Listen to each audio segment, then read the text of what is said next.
the big word at the moment that's running around is machine speed. And I think that's exactly what we saw with OpenClaw. It's amazing. Everybody's using it now. You can't get a Mac Mini to save your life. It's everywhere. It's created its own problems with that, but I think we'll get to that.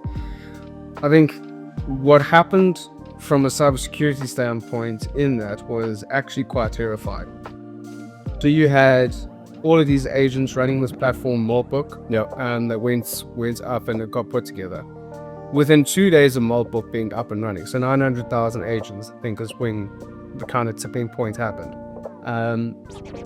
You had a cryptocurrency that was launched that did a pump and dump, so $16 million was generated in 30 minutes. Yeah. That money was then put into the dark web to go and buy exploits. So ransomware as a service, or they were going to go and buy credentials, or whatever the case was, basically to get into an environment. Once that data was taken out of those businesses, effectively what happened is that a black market was put up on the side. And that black market was run by the agents, selling off to agents, selling onto the dark web. So all of that information was put together. That all happened in 2 days. So that, talking about the machine speed, that is a very complicated, very mature operation that was put together that happened in the blink of an eye.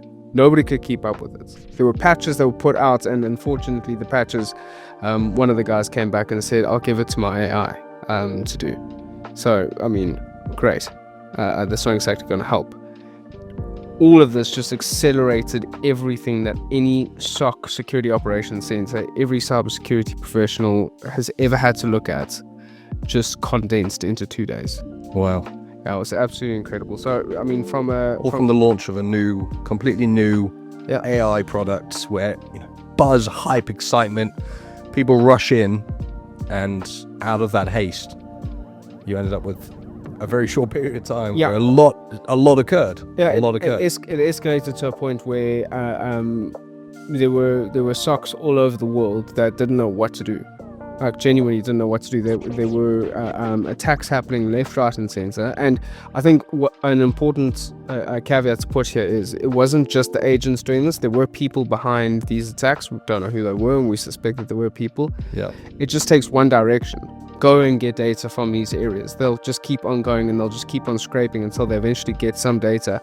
The black market was up. By the time that the black market was collapsed 2 days later. So you had companies that had been broken into. You had revenue that had been generated through buying exploits, through then selling that data, and then poof,